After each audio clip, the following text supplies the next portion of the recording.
medar deui ngahanca deui tur ngahibur deui wargi Dahlia dina radiona sewang-sewangan kupidangan dongeng Sunda ti Dahlia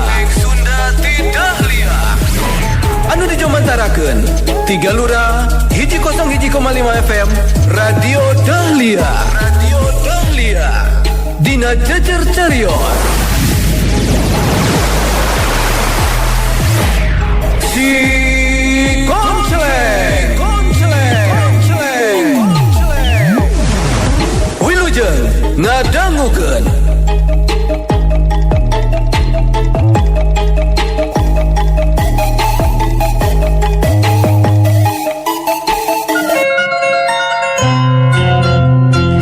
wargi Dahlia si Omot Awel sumping ka paguron macan bodas kanggo naon masih terang ka hambali ngeunaan Barjaya anu tos bilu ka Sigarang Larang.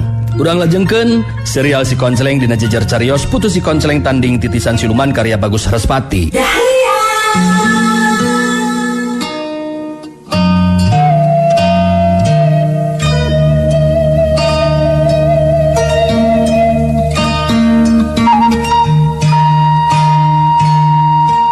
Wargi Dahlia caturkeun dina poe isukna hambali jeung Injani ngabagiakeun anu datang na tamu nyata Barjaya geuningan. Kedatangan Barjaya dina waktu harita sabenerna mah arek nalengteng atawa ngabuktikeun sacara langsung ngeunaan aya henteu namang odek di dinya. Sanggeusna silih bagiakeun sakumaha mistina harita Barjaya ngamimitian muka obrolanana. Akang pugu ngahaja ieu teh hayang anjang sono. Kitu nate lantaran salila akang jadi pupuh paguron gabungan hambali betaya atau tara aya ulin ka ditu ka tempat akang. Duh sanes teu hoyong Kang. Namung nya kitu. Kamari-kamari mah di dieu na riweuh bae ieu teh Kang. Teu waleh aya bae gangguan teh. Anu mawi nya nuhun be Kang Barjaya keur sasumping ka dieu mah. Diperhatikan ku akang ya mah. Nah bet asa teu katingali Mang Odek ieu teh. Da biasa nama sok milu ngariung ngobrol ari aya akang ka dieu teh. Ka mana gitu nya? Injani ngilu mairan caritaan. Numawi Mang Odek teh dugikeun ka dinten ieu henteu acan aya mulih Kang. Aya wartosna mah bade ngalongok wargina anu teu damang. Nanging nya duga naon pamenganana bet henteu acan aya bae mulih geuningan. Abdi sareng Kang hambali oge puguh melang ieu teh salempang pilih aya naon-naon. Oh, jadi kitunya sugan mah aya masalah anu sejen meureunan. Kangaranan ngalongok anu gering teh sok aya bae masalahna teh. Lumawi kitu emutan abdi sareng Kang hambali oge. Nya ari harapan mah mudah-mudahan ben teu aya naon-naon. Ya ari aya naon-naon mah tinggal bebeja beh ka akang. Sabab salaku pupuh paguron akang boga kewajiban pikeun mere bantuan ka sabae. Komo ieu sasatna paguron macan bodas kaasup anggota paguron gabungan. Ya bener teu i hambali. Leres kitu Kang. Tos sakedahna eta mah. Margi aya na paguron gabungan teh supaya tiasa silih bantu di antara sesama anggota. Tanya gitu pisan. Jadi kacindekanana keur akang mah di mana aya masalah anu karandapan ku anggota maka geus teu kudu asa-asa deui bebeja. Sarta akang bakal ngalakukeun tindakan luyu jeung katangtuan anu lumaku. Jadi Injani teu kudu salempang mun ngaranapan kajadian naon-naon. Ya nuhun be upami Kang Barjaya tos sasauran kitu mah abdi oge upami tos kieu mah moal asa-asa deui wawartos. Upami teh mah gaduh masalah anu kaetang ngancam kasalametan diri abdi. Memang kitu sakuduna. Bet kawas ka saha bae ari Injani mah. Jadi kieu ieu teh hambali nya terus terang. Waktu akang ka dieu kungsi ngajelaskeun ka Injani ngeunaan kahirupan pribadi akang anu nepikeun ka waktu ayeuna masih keneh nyorangan can boga pamajikan. Ya, ku abdi oge diwartoskeun ngeunaan hal eta mah ka pun lanceuk Kang. Sanes kitu Kang Hambali. Leres, abdi oge tos terang Kang Barjaya. Mungku emutan mah hari kanggo salira mah moal nganggo sesah atuh milarian pigarawaeun.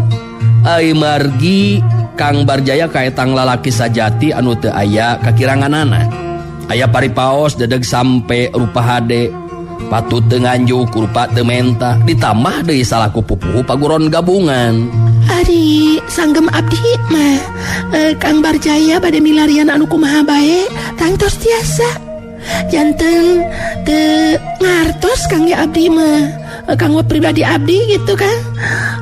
Upami Kang Barjaya nyaurkeun sesah milarian pigarawaeun teh. Barjaya beh liang irungna dipuji ku Hambali jeung Injani teh. Dirina ngarasa jadi jalma anu pang sagala-gala. Nah, ngadenge carita anti Hambali jeung Injani siga kitu teh. Teu lila Barjaya neuteup antep ka Injani jeung Hambali bari terus nyarita deui pinuh percaya diri. Nu matak anu jadi susah teh neangan anu sarua jeung Injani kaayaanana. Jadi kacindekanana mah kieu ieu teh Hambali. Akang ngarasa cocok ka Injani, geus diimpleng dina pamikiran akang. Sigana bae bakal bagja anu lain di kieuna mun akang bisa laksana hirup ngarumah tangga jeung Injani. Puguh be kaget anu lain di kieuna pikeun Hambali jeung Injani ngadenge Barjaya nyarita terus terang saperti kitu teh. Barjaya nyarita geus tanpa tedeng aling-aling deui negerakeun kaayaan eusi hatena. Hambali jeung Injani silih teuteup. Kangaran Barjaya geus carita kitu, tangtu be henteu bisa sambarangan ngajawabna. Bisi Barjaya kasinggung perasaanana. Nu matak boh Hambali kitu deui Injani, kawilang ati-ati dina mangsa nepikeun caritaanana. Hambali neuteup antep ka Barjaya bari terus nyarita deui kalawan ati-ati. Nampi nuhun kana perhatosan ti Kang Barjaya. Naon rupiah anu didugikeun ka etang kahartos. Bungah sareng bagja nguping pamaksadan Kang Barjaya anu saperti kitu. Namung ieu pun adi teh duka ye. Bari ka Bandungan ku abdi mah sigana teh bangun anu masih teu acan dugi kana emutan ngarumah tangga katinggalina teh Kang. Tapi nya duka teuing eta. Jadi kumaha Injani? Injani langsung ngajawab pananyana Hambali anu jadi lanceukna. Kasauran Kang Hambali ente lepat. Mugi kauning aku Kang Barjaya dugikeun ka ayeuna abdi masih keneh teu acan aya emutan nangtoskeun pilihan. Janten masih keneh priyoge waktos rupina mah Kang. Barjaya ungut-ungutan bari terus nyarita deui.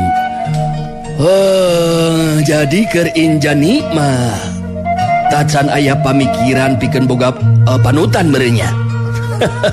Nya ari lebah dinya mah memang teu bisa dipaksa. Sabab datangna ge terasa kasuka teh biasana tara disangka tianggalna. Barjaya sabenerna mah geus ngarti kana maksud caritaan Hambali jeung Injani anu jelas geus nolak ku cara lemes. Tapi Barjaya teu ngatarakeun maneh anu kasinggung perasaanana. Tapi kituna teh dibarung jeung pamikiran pikeun neangan cara atawa upaya sangkan bisa laksana ka Injani. Loba deui obrolan anu sejena. Barjaya ngahaja nyalenggorkeun obrolan kana masalah anu sejena. Sanajan ari dina hate mah hanjelu, sabab Injani jeung Hambali tetela teu aya dina pamikiran jeung pamadegan anu sarua jeung manehna. Sanggeusna ngarasa cukup bacangkrama carita jeung pribumi, saterusna Barjaya harita pamitan geusan mulang. Teu karasanya lumakuna waktu ari ku ngobrol mah. Hampura be ya Kang jadi kalaka terus ngalir ngidul ngajakan ngobrol ka Hambali jeung ka Injani ieu teh. Teu sawios Kang. Abdi sareng Kang Hambali bunga be anu aya kasumpingan pupuh paguron gabungan. Peperiheun Kang Hambali repot bae geuningan. Leres teh Kang Hambali. Ya memang kitu kaayaan abdi waktos ayeuna mah Kang Barjaya. Nya ulah kirang-kirang ngamaklum be eta mah. Padahal mah atong kebe mulina Kang Barjaya. Da si Bibi dipengker tos rengse panginten popolah. Urang tuang heula geura Kang. Geun bae. Engke we engke deui tah. Da akang oge moal pundungan. Tetep reka dieu deui. Bisi kapihelaan ku batur. Waktuna Injani aya kerteg neangan batur hirup, ke akang telat ka dieu. Sanajan bari jeung hate anu ngemu rasa hanjelu, tapi Barjaya nyobaan nyumputkeun semu. Saterusna pamitan balik dijajabkeun ku Hambali jeung Injani nepikeun ka buruan imah.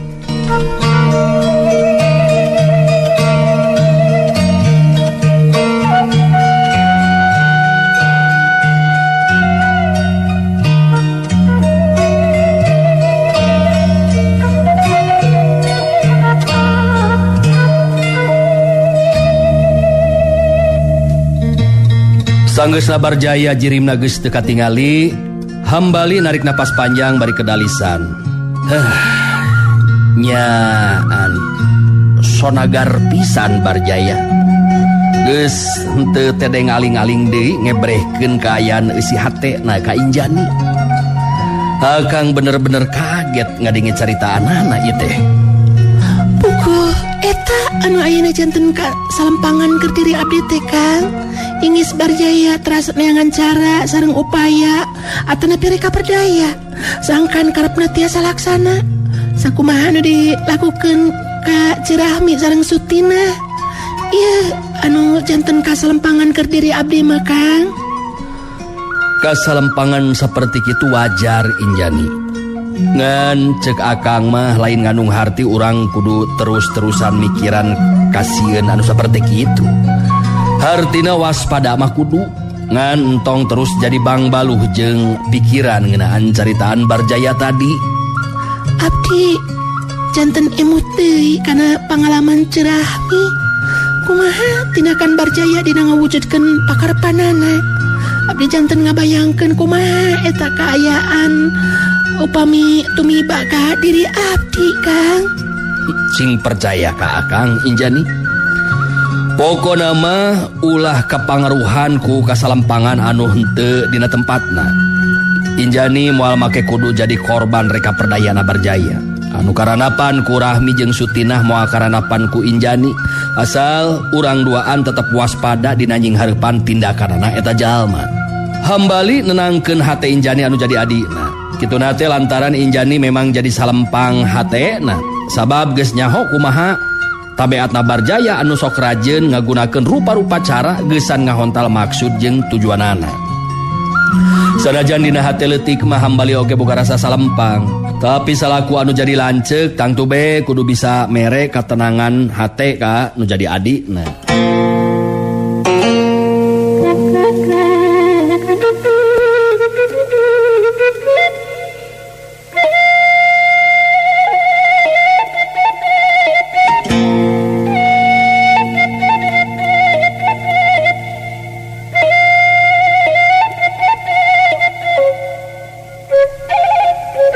Caturkeun Barjaya sanggeusna balik ke paguron, pikiranana jadi terus muter neangan cara geusan bisa meunangkeun Injani wanoja anu geus narik kana hatena. Sajeroning tadi balik puguh hate mah dipinuhan ku perasaan kahanjeluan. Kangaranan jalma saperti Barjaya bisa ngahalalkeun sagala rupa cara demi ngahontal maksud tujuanana. Harita terus nitah sababaraha urang muridna pikeun ngabejaan yen para anggota paguron gabungan yang dina poe eta bakal diayakeun riungan dadakan atawa riungan kilat lantaran aya masalah anu darurat. Kangaranan diondang ku pupuh paguron gabungan atuh teu aya nu bisa nolak sanajan acara teh dadakan. Iwalti Hambali sorangan anu teu diondang atawa dibejaan teh. Sanggeusna sakabeh anggota anu diondang daratang sarta ngariung di tempat anu sok biasa dipake riungan, Barjaya salaku pupuh paguron gabungan ngabagikeun paneteupna ka sakur anu aya di dinya. Bari terus muka caritaanana. Ka para anggota leuwih teu heula kula nganuhunkeun kana perhatianana bisa nyumponan ondangan geusan ngayakeun riungan anu memang dadakan. Alasan pangna diayakeun riungan dadakan lantaran aya tumalina jeung kaayaan paguron gabungan di jerona. Terus terang kula bisa ngarasakeun yen Hambali asa teu panuju ka kula anu ayeuna jadi pupuh paguron gabungan. Manehna teu narima sabab kula geus ngageser dirina tina posisi pupuh paguron gabungan. Barjaya nyelang eureun heula nyaritana. Sedangkan para anggota paguron gabungan ngusirkeun perhatian anak Barjaya anu masih keneh ngabagikeun paneteupna ka sakabeh anu aya di eta tempat riungan. Sakabeh anggota paguron gabungan dina eta riungan tacan aya nu wani cumarita sakamek-mek acan. Pada cicing liri barat gaang katincak. Lila Barjaya neruskeun hanca caritaanana. Urang teruskeun ieu caritaan kula. Tumali jeung kayan hambali anu ngarasa nyeri hate. Nu mata ku kula ngahajan teu diondang datang dina diondangna oge geus pasti moal datang. Malah ulah aneh lamun engke ka hareupna hambali ka para anggota anu liana bakal nyarita ngagogoreng diri kula. Ta eta kaayaan teh kembang-kembangna mah geus bisa dirasakeun ku kula. Jadi lebah dieu para anggota kudu waspada.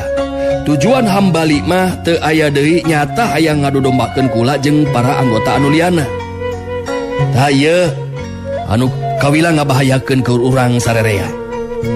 Akhirna urang jeung urang silih curiga. Antukna ieu beungkeutan teh jadi ancur. Jelas anu rugi urang deui sarerea. Ku kalakuan hiji jalma anu ngaran hambali. Ieu paguron gabungan teh jadi bubar. Tah ieu kaayaan jeung kasalempangan kula teh teu bisa dianggap sepi, tapi kudu jadi bahan perhatian urang sarerea. Di antara para anggota paguron gabungan anu paling percaya sapinuhna ka Barjaya teh nyata Ki Bajuri pupuhu paguron Gadawesi. Ki Bajuri ngacungkeun leungeun katuhuna terus milu cumarita negerakeun sikap jeung pamadeganana. Oh, terus terang. Kula kaget yo menang keterangan kieu ti pupuhu teh. Anu jelas ieu keterangan ti pupuhu urang teh memang kudu dipercaya. Dah, jadi kacindekanana keur urang salaku anggota, taya deui kajabati kudu nangtukeun sikep pikeun ngajauhan si hambali. Sakaligus urang teh kudu percaya kana setiap omonganana. Sabaya anu percaya kana caritaan si hambali anu harti.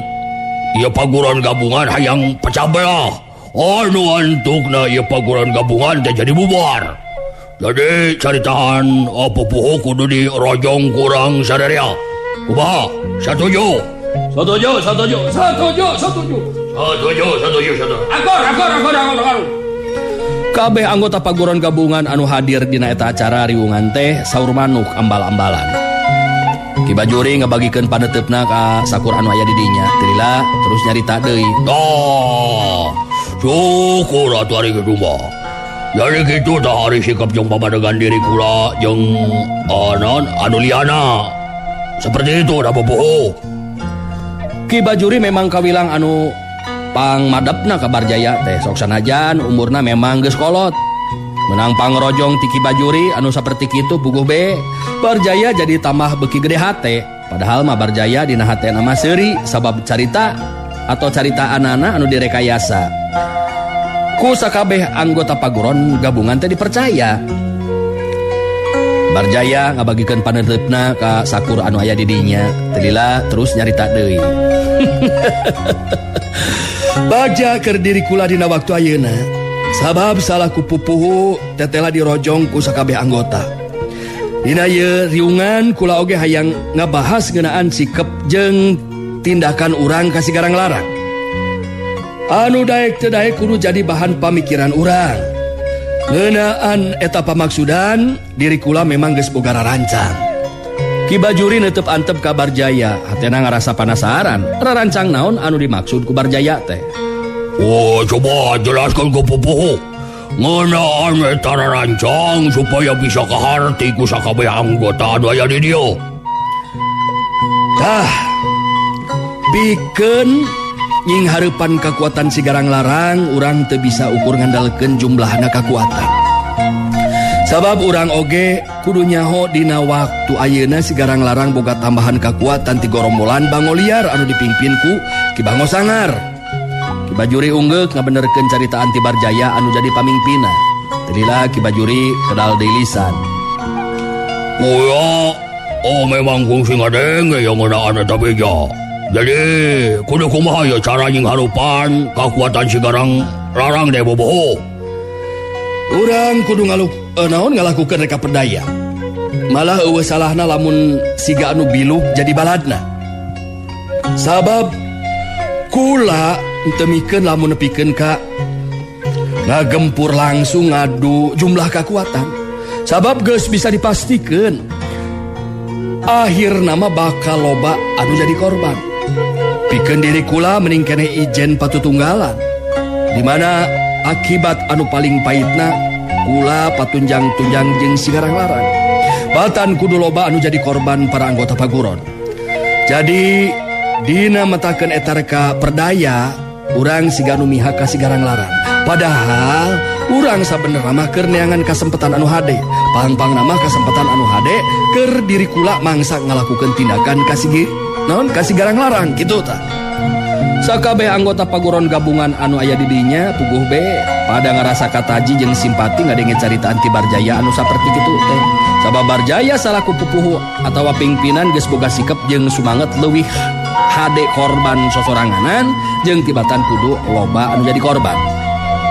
Ki Bajuri ungut-ungutan bari ngabagikeun paneutupna ka anggota anu sejen. Telila Ki Bajuri terus nyarita deui ngarojong kana caritaan Barjaya. Hebat raja anu bener-bener luar biasa. Lemah dia jembaran panalar hiji paming ngepin di nyanyi harupa-rupa masalah. Ya terus serang gula satuju pisan sarta ngarojong sapinuhna kana rarancang pupuh sakumaha anu dijelaskeun dina ieu riungan. Kula boga kayakinan para anggota anu sejen oge tangtu sapamadegan jeung diri kula. Anggota anu sejen harita memang sarua pada ngarojong rarancangna Barjaya. Sikep jeung pamadeganana sarua jeung Ki Bajuri. Puguh be keur Barjaya mah kawilang beuki tambah gede hate. Sabab beuki ka Bandungan ayeuna mah para anggota paguron gabungan pada neuneun kapercayaan anu sapinuhna ka dirina. Sanggeusna ngarasa cukup mingpin lumangsungna riungan, akhirna mah Barjaya nutup lumakuna eta riungan. Cukup sakieu heula riungan dina waktu ayeuna. Jadi kudu diperhatikeun ku sadarea si hambali ulah dideukeutan sarta caritaanana ulah aya nu dipercaya. Ngeunaan aturan sarta katangtuan pikeun nying hareupan sigarang-larang, diri kula nu boga aturan sarta cara pikeun ngalaksanekeunana. Khusus ka Ki Bajuri kula menta ulah waka ninggalkeun ieu orohangan. Barjaya menta kasadiaan Ki Bajuri pupuh paguron Gadawesi sangkan ulah waka ninggalkeun eta rohangan. Sedengkeun anu sejen mah harita pada amitan ka Barjaya pikeun mulang ka tempat sewang-sewangan. Sanggeusna ukur tinggal Ki Bajuri anu aya di dinya, harita Barjaya diuksila padeukeut jeung Ki Bajuri. Inilah Barjaya terus muka babaran lisan. Terus terang aya badamikeun anu penting ya teh Ki. Ngajak ngobrol teh hayang paduduaan sabab kawilang rahasia oge ya teh. Oke. Buatku karaget Ki yo pakai rahasia segala rupa gini kan. Narek ngapadamikeun masalah naon ya teh. Cik jelaskan buhu. Jadi kieu ieu teh Ki.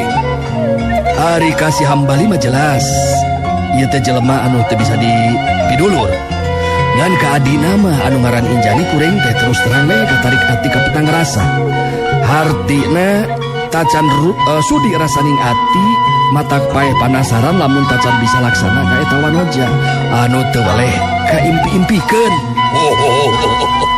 Awas lain lalaki wae atuh ari pupuh. Ari balakanya kari balaka we. Aduh terus terang ngeunaan si hate urang gitu bet piraku ka jelema seperti pupuh make jeung udah nolak segala rupa. Puguh geus dilakukeun teh Ki. Kuring ngajelaskeun ngeunaan si hate ka Injani malah dihareupeun si hambali nu jadi lanceukna. Heungan sanajan teu ngajawab langsung nolak, tapi kuring bisa ngarti pamaksudan kuring teh teu meunang tanggapan anu nyugemakeun alias ditolak secara lemes. Kitu tah kacinekanana mah. Barjaya terus nyaritakeun ngeunaan lisan nu kungsi ditepikeun ka hambali jeung Injani waktu keur ngahaja nganjang teh. Jelas ayaan karep jeung pamaksudanana henteu sapagodos dina harti ditolak secara lemes. Ki Bajuri nyarenge seuri bari ungut-ungutan teu pantep ka Barjaya telila terus nyarita. Tuh kudu bingung ku anu kitu pupuh. ilmu kinasihan keur maruhkeun awewe mah kula oge boga tuh. Jadi ngeunaan urusan anu kitu mah lain urusan anu matak berat. Ilmu kinasihan uga cangking ku diri kula mah jelas. Anu geuleuh bisa jadi deudeu, anu ngewa malik jadi cinta. Anu matak teu kudu leutik hate ku urusan anu kitu mah. Tanya syukur atuh lamun kitu mah ki. Anu matak ayeuna ngajakan badami oge lantaran iwala ti Ki Bajuri anu bisa diajakan nyarita. Sabab anu sejen mah acan tangtu bisa dipercaya nyekelan rahasia. Jadi kumaha? Coba ieu teh ceuk pamikiran Ki Bajuri kumaha ye.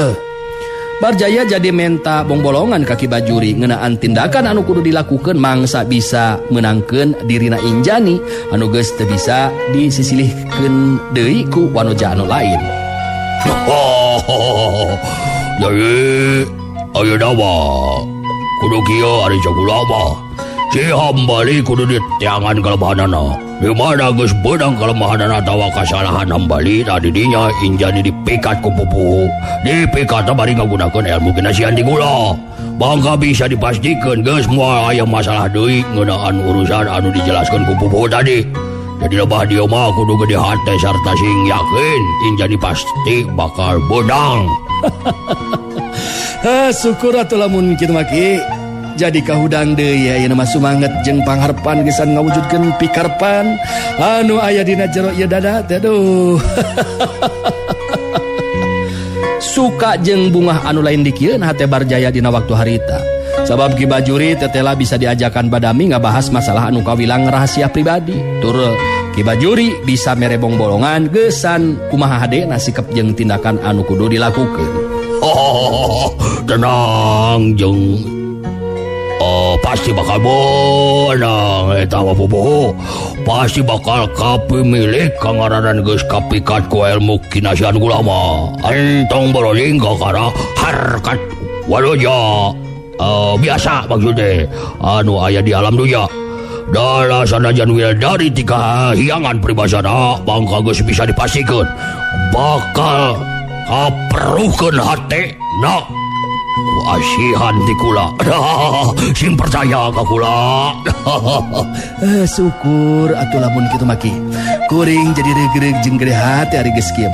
Ya mudah-mudahan bes karep jeung pamaksudan kula dina waktu anu teu dilade bakal laksana. Bakal laksana tuh bobo. Laksana sing percaya ka kula sing percaya. Urusan gampang anu kitu mah. Anu penting ayeuna mah urang jangan heula kasalahan atawa kalemahan si Hambali. Ngeunaan Injani mah dah bisa dipikat ku ilmu. Ki Bajuri kawilang anu paling bisa dipercaya mangsana diajakan badami ku Barjaya. Anu pikeun Barjaya mah tangtu be kacida pisan dibutuhkeunana jalma saperti Ki Barjaya teh.